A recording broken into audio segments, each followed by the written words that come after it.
So here at Epoch, we are an employee experience software. But the reason that we do these webinars and lunch and learns is about building community. And we like to have this series where we are bringing in leaders like Maceo, who can kind of speak to something that they're very experienced in, talk about strategies, and allow us all to learn through that community, through that shared knowledge. So we're glad that you all could join us today.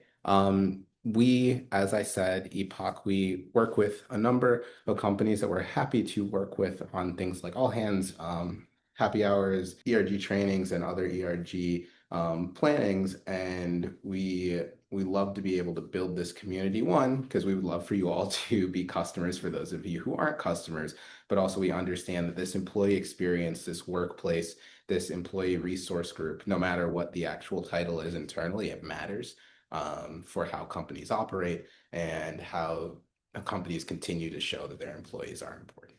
So with that, I will kick it off to Maceo. All right, good stuff. Well, excited to be here. Maceo here. I go by the ERG Homegirl for those who don't know. She, her pronouns, all things ERGs. I actually see some folks in the chat, or at least in the participant list that I'm familiar with. And I get to meet two new people in person today, which is pretty cool. Um, I'm not going to do too much with talking about myself because there's a lot to discuss. And if you know me well, you know that I'm a bit of a rambler. So I want to make sure that we're able to get to all the things that I have to discuss when it comes to today's topic around automation and whatnot. But if I was to give you a couple of high levels, I'll say I was an ERG leader once upon a time, eventually became a program manager. Now it's been 2.5 years that I've been doing work full time, helping companies all over the world with their ERG programs. There's much work to be done in the space, but I try to give out as many resources as possible, a lot of them even free, including things like ERGs.io, which we just rolled out, an ERG enablement software platform type of thing. More on that, but I mean, just know it's pretty cool database of ERG resources and whatnot. Right now, there's over 5,000 examples of ERG programming across companies, across industries on there. We also have a vendor database on there. This way you're able to go and you don't have to like search for people to bring into your company. Like it's just the people that are great for ERGs. Lots of resources I like to give out and just do. So anyway, you'll learn more about some of those maybe later in the session. But just know I'm a big fan of, like I said, making your lives easier within the ERG space. I was brought here today to talk about automation, which I will do for context, but just know we can't just jump into automation without setting the tone because there's a lot to discuss when it comes to the concept of ERGs, and before jumping into like how AI plays a part within ERGs, which is like a big topic right now. Specifically, I think that the good starting place of this conversation is going to be talking about goals in particular, which seems a little bit fluffy, but I promise. I mean, I'm not the fluffy speaker. Again, if you know me well, then you probably already know that. So when we talk about goal setting, the thing that I wanted to say to folks today is I think that actually how we've been approaching goal setting in the ERG space is, for lack of better words, wrong, probably not the best approach to goal setting. And so what I will say is oftentimes when we do these sessions, it's very high level. It's like, what things do we want to accomplish this year? It's almost like putting a vision board of to-dos for the next year. The reality is, though, when you have goals, things that you want to accomplish, the next step is you having to bake out the inputs that you need to do to accomplish your goals. That's a whole nother thought process. So just imagine if you did a whole session around goal setting, but you did not incorporate the concept of how are we going to get closer to those goals. Unfortunately, that's where a lot of people are at in the ERG space. Not to attack your goal setting sessions if you did have them, but again, the main thing is that if we're not understanding what the system of inputs that are needed to guarantee that we get to our outcomes, then essentially that's not necessarily like the best usage of our ERG leaders' time and their volunteers and whatnot. So for me, that's why I'm not a big fan of just setting goals, even when I do ERG sessions and trainings and whatnot. My big thing is how can I make for better inputs? Yes, we can kind of talk about what we want to accomplish, but we really got to get better at having better inputs to have better outcomes. And that's really the tone of what we're talking about here today. Really, there's three ways why I see ERGs and ERG programs really can have better inputs. This way we can have better results long term with our ERG programs. The first one that I'll talk about, and like I said, don't worry, we'll come full circle when it comes to the AI and automation piece.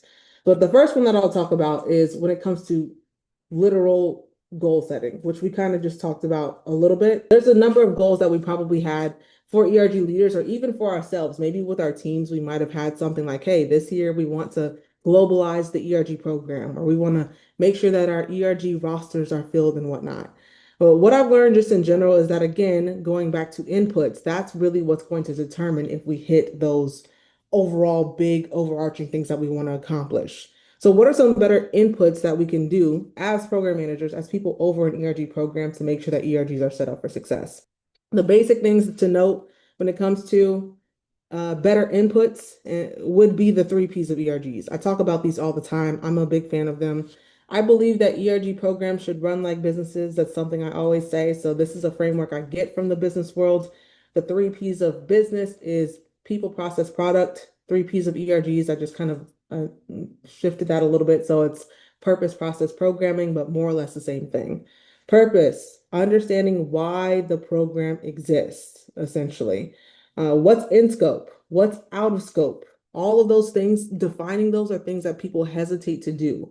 But defining your ERG program's purpose is going to help to set you up for long-term success, especially in today's climate, because right now, a lot of ERG purposes are outdated a bit, and that leads to confusion in what is in scope versus what's out of scope. I actually just had a whole conversation with someone this morning on this topic, but having clarity on your program's purpose is important.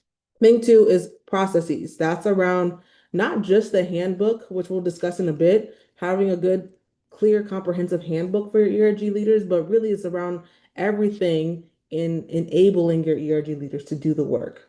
Think about it like this. I always say if I were to go volunteer at a food bank, they wouldn't tell me to just go do. They would tell me what to do, how to do it. Like it would be easy for me to be a volunteer. On top of that, the thing I usually don't say as part of that is for the people who are over that food bank, there's also a system in place to make it easy for them to make sure that the volunteers are well supported. All of that is part of processes, and there's so much to unpack there, which we'll discuss shortly. All right, programming. That is around the things that the ERG leaders do. So purpose and process, those two things are more so for the ERG program manager to do better for ERGs, for ERG leaders. Programming is more so the things where the ERG leaders come in. So for their events, for their communications, that's all under programming. And really, as we think about how do we do things that engage our members more, it's about having better programming. Now, here's the catch.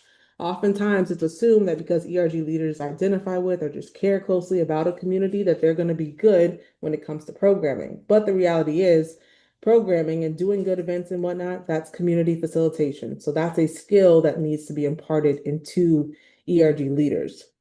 So also technically there's some responsibility on the person over the ERG program to make sure that their volunteers know how to be good community facilitators. That said, if we're talking about better goal setting, that means that we need to identify which of these three P's is the problem. And from the program manager side, we need to get really clear about the actions that need to be taken to address each of these. I have a whole bunch of material that I have online on that. So I won't overdo it as I talk about that right now. All that stuff is free and whatnot, but I did just want to have that as a tone setter. Also with ERG leaders though, because at the end of the day, the goal is to make it easy for ERG leaders to do their work. That means that we should do what I like to call more recently is define the MVQ for ERG leaders. And specifically what that would mean is their minimum viable quarter. The reality is for ERG leaders, again, we're goal setting. So we're talking about how we do like these annual planning sessions and whatnot with leads. Oftentimes they actually don't even know what is the minimum that they must do for them to be considered successful. And that's a big issue right now. So they're guessing, and some of them they overdo it. Some of them they might do one event per year. And I see this because again, we haven't been clear in setting the expectation of what an ERG must do. And that's why sometimes for Heritage Months, I know we're coming up into that season where there's back-to-back Heritage Months. You will see some ERG leaders who do 2 events per week. And you're like, well, why are you doing that much? And again, you might see some ERG leaders who might do nothing. And you're like, why did you not do anything at all? We haven't defined to them what is, again, their MVQ, the absolute minimum that they must accomplish for them to be considered successful. That's something that I strongly, strongly encourage. If you were to take like one action item from this piece around better goal setting, it's to define what the MVQ is for your ERG leaders. What is the minimum viable quarter, I typically say? What needs to be done in a quarter for them to be considered successful? I used to say month, but I feel like month can be a little bit too aggressive, especially because more and more I'm seeing that ERG program managers are having a 1 event per quarter requirement. So that's why I think quarter is, it's not too high level, but it's not too like you have to do 1 event every single month. Okay, cool. So that's the first piece. And again, by us clarifying that, so we're also going to be giving them clear inputs on what they need to do in a given quarter. And better inputs equals better outcomes. Or if we give them clear activities, and they're going to have better results. I know some people are hesitant on this concept about giving our ERG leaders or telling them what to do. I think I talk about this later, but I'll just address it now. In general, one of my big unlocks from last year was realizing that ERGs, I no longer define them as employee-led initiatives. I define them as company-led initiatives because at the end of the day, the company is providing the budget for these ERGs. We're giving them the structure. It is a company-led initiative. And at the end of the day, too, when I did a whole thing last year around legal ramifications around ERGs, I literally have a interview on YouTube right now with a lawyer where he says, actually, talking about ERGs as employee-led positions them really as what's called an employer-dominated union, which is illegal. So technically, your ERGs kind of can't be employee-led. So that's why I say now that ERGs are employee-powered but company-led initiatives. Well, why am I saying that? That means that because it's a company-led initiative, we can't hesitate to lead the program, which means to set these expectations for ERGs. I know that initially it might be a little bit uncomfortable because some ERG leaders are passionate. They've been doing this work on their own for so long that now the concept of like being told what to do, it can be kind of, it's a hard hill to overcome sometimes. But I promise you, better is on the other side of that, essentially. Okay, cool. I think that we touched on that. And really, if you want your ERGs to have more momentum this year, momentum comes from a series of small wins that are consistent. And that is why it's important to have clarity on what these smaller things that ERG leaders can do consistently. This way, they're able to get those wins. When consistency compounds, that's how you have momentum.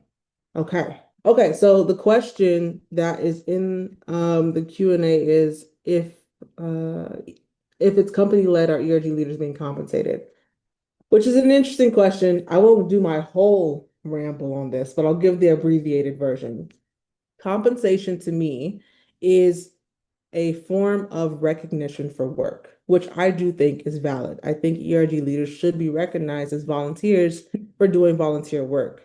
However, I think compensation is the default for ERG leader work just because it's the easy thing to like slap a label on and say, we could compensate our leads like they're good. However, for me, I really like the framework of the love languages, appreciation languages, just in general, especially in the workplace. There's a book on it that talks about it just in general, and then there's one that the same author wrote about in the workplace. For me, that was just a huge unlock because I realized if there's 5 different ways that people like being appreciated, really giving them compensation is just one of those. And so there's some people who you might compensate them and they still don't feel appreciated. And then you're like, well, I did something. I think that there's better things to do. I don't think that that should be your end all be all of ERG leader appreciation. I don't even think that that should be your start all. If I was to say a starting point, I would go acts of service in the thought of actually fixing your ERG program and making it easy for ERG leaders to do their work. I think that that's the biggest unlock that you can do. I think that quality time combo of physical touch, which that's obviously kind of weird in the workplace, but that just means in-person connections. I think that having an ERG leader summit, that's a strong one. So that's kind of where I do that one. Words of affirmation, so making sure that executive sponsors give them shout outs or maybe write them a little mini review that can go on their performance review. I think that those are great things. better things. And then when you top it off with compensation in the form of like a stipend or something, I think that that is a well-rounded experience. And I've just seen it that way where for companies who have had a that five-prong appreciation approach, that ERG leaders just feel so much more appreciated than again the easy thing. And I've seen ERG programs, so companies, big companies post proudly, hey, we compensate our ERG leaders. And it was like $300 for the year. So at the same time, it's like compensation, it's so easy for it to be performative. I think that there's better things to do. And to Megan's point online, it's not even always available to do. ERGs don't have the greatest budget already. So maybe there's some other things that we can do that have more impact. Also, Yeah. I also think it could, in my experiences, is leadership support is really helpful and needed, because if you have an ERG lead, you know, ERGs oftentimes are seen as side hustles Mhm. and not the main job. And, you know, and so if there's not additional compensation for that, and then especially if you're not being measured on your goals and OKRs and such, you know, then your manager is seeing your ERG work as a deterrent or a detractor from what your main team goals, organizational goals that, you know, are tying into the business. Because it also depends on, in my opinion as well, are ERG goals being tied into the business outcomes? And in many cases, that's not it. And so how, you know, so there's this like middle part that's missing, that folks leading ERG work is obviously they're tied to the community. They want to feel connected within their community at work. And it may not even be in full alignment with whatever the business Yep. strategy or goals are.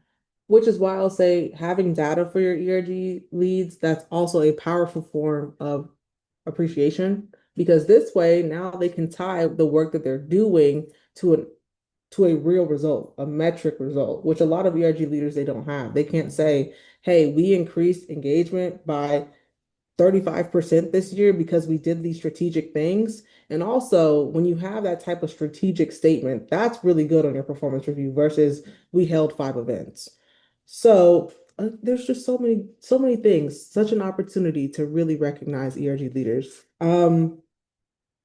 I went down a tangent, but I was saying that really just to talk about ultimately, if we're trying to goal set better, that means that we need to have better inputs, which means really when it comes to these 3 Ps in general, that we have to get clear on which of these things we need to do. Um, Also, I had this slide later in the presentation. Oh, no, I didn't. Man, sometimes I know myself very well. I thought I had it later, but I did move it. So this is just a quick one. I do a survey as people join ERG Champs community, which now lives on ergs.io. But anyway, of their pain points. And this is kind of the list. I'm sure you see some things that resonate here. I will just say all of these things can be resolved with those 3 Ps. Like it's certain Ps for certain ones, but essentially whatever issues you all have could be solved with identifying which P is the problem and then making specific steps for you on how you as a program manager will fix it. That's the easy thing there. Okay, great stuff. Now on to thing number 2, because I said that there's 3 ways that we can do better when it comes to creating better inputs to, in the long term, have better outcomes. The second one is going to be around consistency. Don't worry, my slides will change in a bit, but I do have a little bit of a, a lot to say on this one. Going back to your MVQ, minimum viable quarter, you can say MVM if you want to, minimum viable month. Essentially, once you have that, so you have your list of what needs to be accomplished in a given quarter or a month, you have to be more specific now for those things, because this is typically where most people stop. Most people say, well, I'll give you an example of an MVQ. 8 communications per month. So you have to post at least 8 times in your Slack channel, whatever channels you all use, per month. You have to do at least 1 live event, and you have to do 2 like asynchronous activities that you can assign your members. You have to have the admin of your ERG running, so don't forget to submit budget and stuff like that. And remember to connect with the person who's over the ERG program and your sponsors. That would be the example of a MVQ, like telling ERG leaders their expectation for the quarter. The reason why a lot of ERG leaders struggle, even if they have that, which they probably don't, but even if they do, is because you stopped there and you didn't tell them specifically how to do each of those things. That is a huge issue right now in the ERG space because we don't have clarity on what does it mean to do comms? What does it mean to do an event successfully? What does it mean to even submit a budget? And how have we made this process super easy for ERG leaders? Well, we probably haven't, but again, that's just the reality of the space that we're in. And this is where I included the part where I was saying, again, if this is a company-led initiative, then we, whoever's over the program, so when I say we, I'm talking about program managers, regardless of what you might call it, but we are responsible for making sure that this program is together, which means that it's up to us to define all of these things, to define every single step and sub-step needed to accomplish a goal. So first you start off with the high level. So for instance, we might say, do one event per quarter, but that's where we get more specific on how can we make it so easy that someone who is brand new to the company can come in and understand this is how to do an event here and how we know if it's good. Just to illustrate this point, if I told you all to create the perfect burger and I wanted you to create 100, I wanted you to have like 100 burgers essentially that were perfect, what would be the issues with that? Like what red flags would come to your mind? Everyone's palate is different. Yes, perfect is different for different people. Great point. The order of ingredients may differ. Yep, what order? How you put it together. What order should I do things? What other things would you be like, I don't know how to do the perfect burger? Some people said, well, if you hate onions, but I love them, then we have different opinions on what makes a good burger. You don't know what materials you have. You have no clue. Ingredients. Yes, the ingredients. That's a big piece. Excellent point, Shannon. Are you a vegetarian? Because is it a chicken burger? Is it a tofu burger? There's a lot of questions. Soft. Yeah. Or crispy. Some people like a crispy bun. Cheese I don't. melted on the meat patty or the bun. And this is the thing. So we have like this concept of perfection, right? That might be in our mind. So I might assume, oh, you obviously know what I mean. But the reality is that you have to engineer, you have to make it clear on what all the steps would be for perfection to show up. That's why I'm honestly such an admirer, although I don't partake in it, but I am an admirer of McDonald's a lot. Because the concept of having teenagers create the perfect burger consistently over and over again, that there's an art to that. I actually saw this movie. Has anyone here put a one in the chat? Have you all seen the movie The Founder? Man, I love that movie. I've seen that movie like 10 times. I will probably watch it again today. Anyone on the chat seen that movie, The Founder? Well, in the movie, the two McDonald brothers are sharing with a potential investor how they came up with the concept of making it easy for even teenagers to come in and cook and all the processes of it. They're going to explain to him how they came up with this system on making sure that things were smooth in their kitchen for them to operate. One of my favorite phrases that he uses is it's a symphony of efficiency, not a wasted motion. This does not exist right now in so many ERG programs, but it could. Like watching this movie, it gave me hope once upon a time. So I'm like, again, I believe that ERG programs should run like a business. And this is the Speedy system, McDonald's Speedy system is a real thing that they actually did. They mapped out, they took hours to do, but then they were able to have this system of efficiency. This is what needs to be done for ERGs, for ERG programs. We need to have our own version of our Speedy system, essentially, where it's clear on what needs to be done. What are all the movements that ERG leaders need to do? Step by step, what are these things?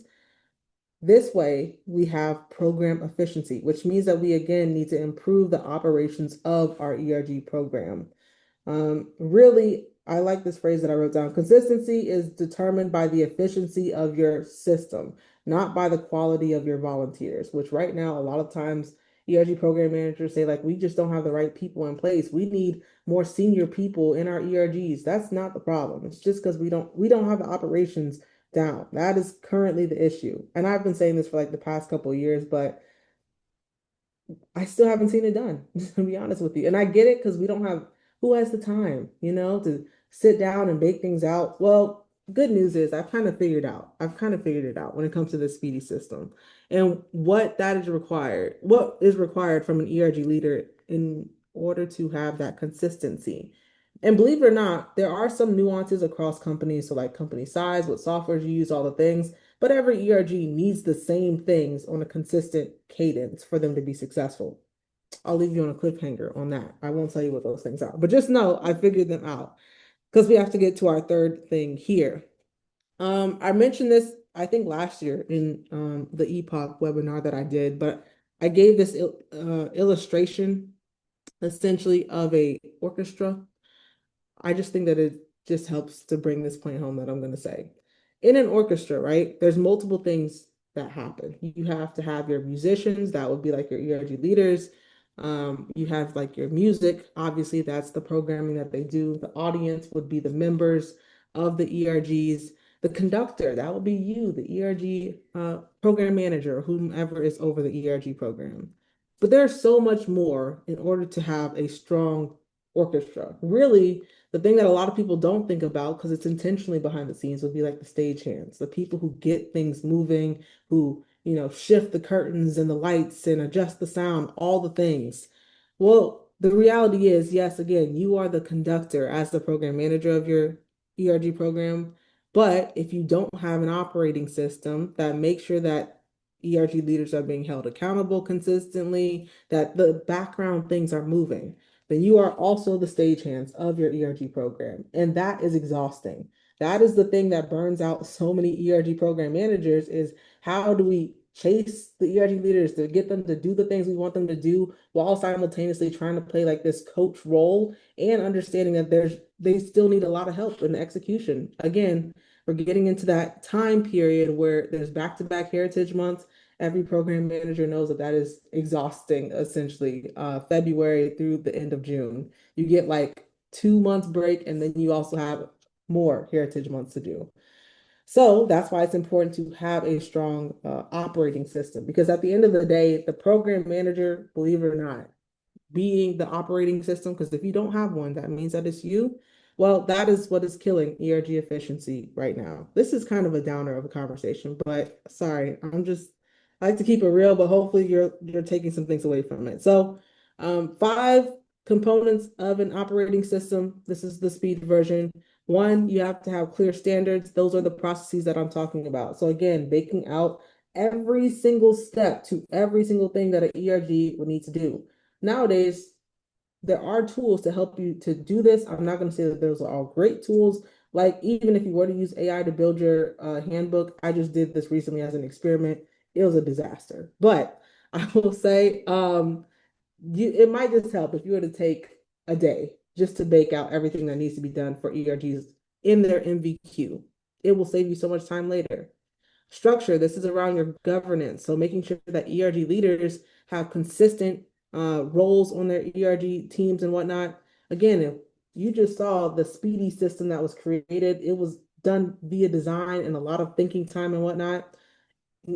For a lot of companies, they leave their ERG leaders to design their own governance, their own teams, and say like, hey, you all figure out what's best. There's no way that they're going to long-term achieve operational excellence by them as volunteers coming up with their own structure and whatnot. Anyway, I have a lot to say on structure, but that's something. Systems is another one. When I say systems, I'm not just referring to softwares and whatnot. That's not even what I'm really referencing, but I'm saying what are the tools that you have accessible already?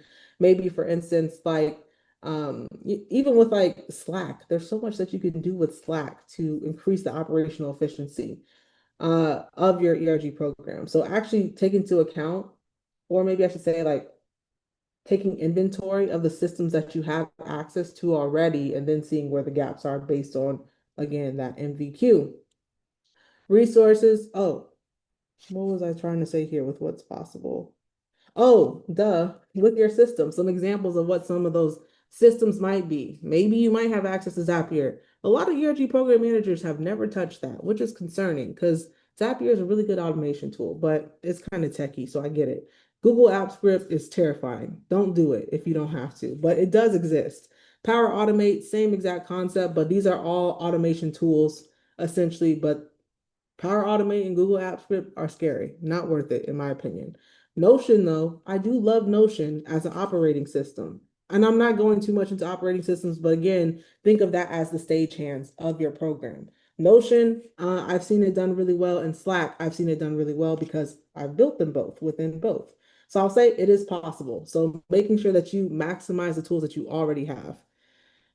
Resources, really with this, that could be around the budget that you have, the execs you have, but those are bonuses, honestly. If you have those first three S's, that's big. Sustainability, that just means the strategy behind your program, essentially. So all that put together makes for a really strong operating system. Putting this in simple English, that would mean make sure that you have a good handbook. Make sure that you have something that automates reminders to ERG leaders on a consistent cadence that visualizes what they've accomplished and what they haven't accomplished, so it's clear on what still needs to be done, and make sure that you have consistent role structures across all your ERGs. Put in simple language, that's what that basically means. All right, now that speaks to thing number two. So I said there's three things when it comes to having better inputs to have better outcomes. So one was around goal setting. The second one was around increasing consistency via having stronger operations. The last one is when it comes to AI, because now we can have this conversation now that we understand the basics. And I'll go through this piece pretty quickly, but when it comes to automation, AI, all the things, there's three levels to it. Automation, then AI, then smart automation, which is like smart AI. Agents would be another word for them. And it goes in this order on purpose. This is super important because right now the outcome a lot of people have when it comes to AI and their ERGs is we want to incorporate more AI in our program. And that's it. That's an outcome. But what are the inputs that are the back end of this? Thing one would be automation. This has to come first because at the end of the day, this speaks to making sure, think about automation as like the hands that do essentially. Now, when it comes to automating something, you have to have a good process first. And that's why we just talked about that. If you haven't clarified the MVQ and all the specific steps, you cannot get a robot to repeat those steps because you haven't even defined it yourself, essentially. So that has to be the thing that you do first. And then you can start with automating some things. Most people do start automating the wrong things. And as a program manager, you might start with automation by saying, well, what can I automate for an ERG leader? Don't do that. If you're going to start automating things, start automating things for yourself. It's such a, what's the word? It's easier if it messes up because it only affects you versus affecting all your ERG leaders. And then you're just going to be reminded all the time, hey, this doesn't work while you're actively trying to learn how to automate things yourself. Start with your own things is what I'll say basically when it comes to automation. Okay, cool. Said that. AI, second piece. I said as its own thing because when you think about ChatGPT and whatnot, I mean, there's so much to say, but for me, I think about AI as a memory bank. And again, like I said, automation, I think about it as the hands, essentially. Now, when it comes to improving your memory bank, so leveraging AI, again, is kind of what I'm trying to say here. That means that you have to have a good set of reference points for its reference, good set of documentation for its reference, which again, that means that it goes back to processes again, because if we don't have good processes, then our AI that we try to connect to our processes is going to give us bad information. And even then, if you don't have clear processes, it's going to start making up information. That's called hallucinating within AI. And it does that all the time because we're not specific, essentially. Quick tips on AI, don't rush when it comes to leveraging that within your program, especially if you don't have those first two things first. Right now, because information online about ERGs is very surface level, kind of fluff, that is what it's pulling from. And it's not great information. So therefore, I mean, it can give some really harmful advice, honestly. Only as good as the information is provided. And a lot of the Exactly. people that's doing that work is not coming from an ERG. Exactly. lens. Exactly. So it's dangerous when that's what you're pulling from. And a lot of people, they do pull from that when it comes to creating even their processes. So that's an issue. But also too, if your documentation, again, if it's not not even just being clear, but then the next thing is it has to be AI parsable. There's so much things to do, which means that you now have to format your document so that the AI can read it easier. That is a whole skill set. It is a headache to do, honestly, to AI parse documentation, such a headache. And that means that you have to have your basic handbook that ERG leaders, like it's like ERG leader friendly, but then you also have to have your AI readable friendly version. More to do. I know we have a lot to do, but that's why it's good to have this conversation at the beginning of the year. This way we can get it out the way. Um, Really, from an ERG leader perspective, if I think about AI, I think about it accomplishing really these four things. The superior, four C's of ERGs will be around creativity, communication, concepting, and comprehension. Those are the things that I think that AI can support with when it comes to ERG leaders in particular. But that's less on program managers. I'm just saying if you had to tell your ERG leaders how to leverage it to help come up with ideas for programming, to help come up with things that they can post or rewriting posts or whatnot, coming up with concepts for programming or better understanding how to do something. It is still pretty fun when it comes to AI. There are still some cool things that you can do. I was going to do this thing in this presentation where I go through even just the most recent updates in AI in the last week. There's so many. It's moving so fast, and it can do a lot when it comes to ERGs. However, I am here to assure you it can get overwhelming if you try to attack it all at once. If you try to adopt every new thing, it will get overwhelming. I'm saying this as someone who, at least according to ChatGPT, I am one of the biggest AI users of it. I asked it this morning, and it is what it is. We're not perfect, and that's just my thing. But I say this to say, even then, I've tried out so many AI tools and whatnot. Don't try to attack them all. If you're going to pick one, just pick actually just one that you can do really well at. Which brings us to this last piece, smart automation. That's level 3. This is kind of like the future of AI, where now you have your hands that are connected to that memory bank, and now it can do things on its own. A lot of things cannot do this yet when it comes to ERGs, because again, we don't have good information to feed it. However, I will just say there is one tool, and it's the only reason why I'm here today, because there's only one smart automation tool when it comes to ERGs. And I do not work for Epoch, but I'm literally just saying, honestly, I have looked at all of the ERG softwares out here, and I'm rarely impressed. For years, I was like, not worth it.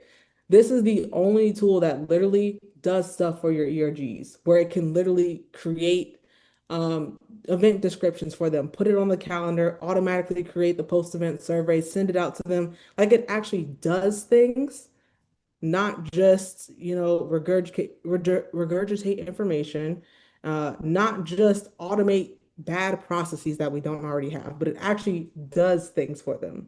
So it is a plug to Epoch. Again, but I'm telling you all honestly, if you had to adopt one thing when it comes to ERGs, that is in the AI automation space, if that is one of your goals to incorporate AI automation, it's the only one as well that does this right now. So it is what it is. And that's my honest opinion. Like I said, for many years, I was not a fan of ERG softwares, but this is the only one, which is Epoch, which they're hosting the webinar today if you want more information on them in general.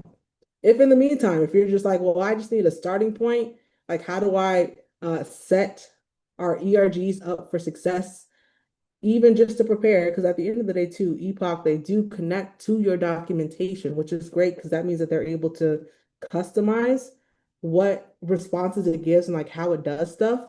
How you can even best prepare for that is you can start with getting your processes automation worthy. All right. That's what I have for you. And that's kind of like my spiel today. Thank you everyone again for joining. Thank you, Maceo, for taking the time. I mean, for walking us through a lot of those pieces before we even kind of dive into kind of the end of this programming, I think it is important, kind of the pieces you hit about automation, making sure you have the process right first, figuring out what tools. And I think all of us, especially when we're trying to use AI, whether it is Epoch, whether it's another tool, whether it's ChatGPT, being able to focus and give yourself that grace when you're trying to figure out what you should be using is an important reminder for all of us.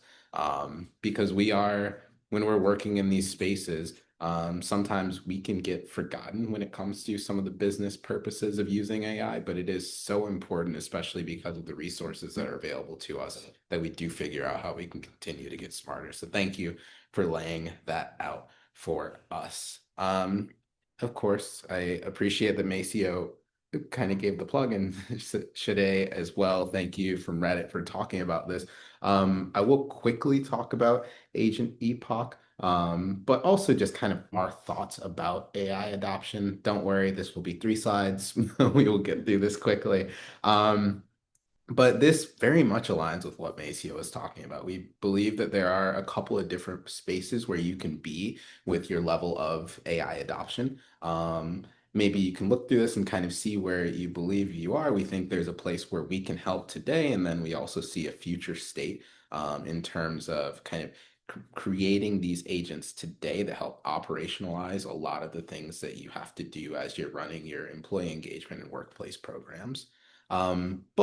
And Maceo, honestly, is a better salesperson on this than I am. But these are kind of the main pieces. Talking about that historical amount of information that you can get. When we talked about online, there isn't as much about ERGs. So oftentimes you do want to be able to pull from your current silo of information and the events that you've done in the past. So we make it kind of very simple to do that event generation.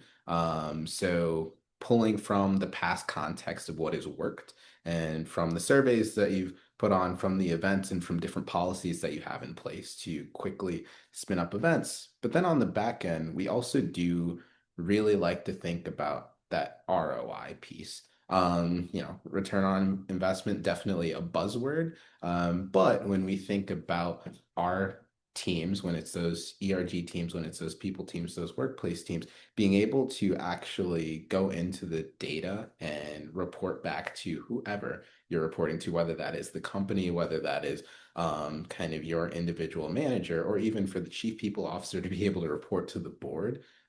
We all understand that employee engagement is important, but here at Epoch, we're hoping to kind of make it easier to show what that ROI is. So that's Agent Epoch in a nutshell. Happy to.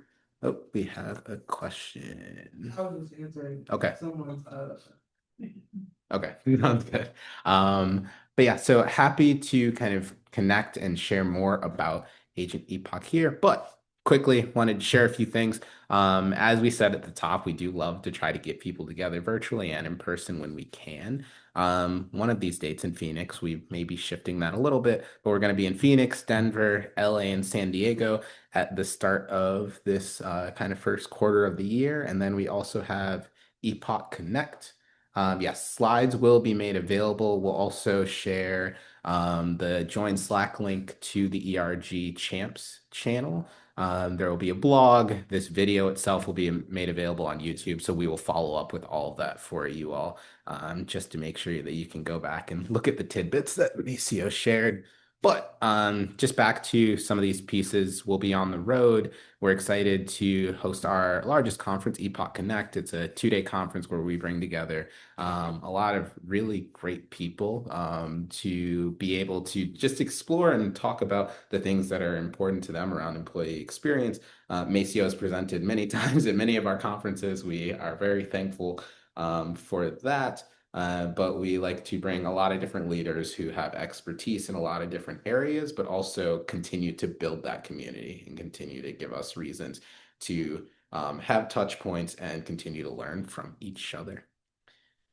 This is a QR code. We'll also be sending this around as well if you do want to scan it. For the people here, we also have these postcards for you, but feel free to scan to grab your tickets for Connect this year. And just wanted to show kind of a retrospective of how it went last year. A lot of great fun. We were here kind of near Fisherman's Wharf in San Francisco. We had puppies, good people, and a lot of good conversation. So once again, if you missed it, QR code here. But that wraps it up for us today. Thank you, all of you, for joining.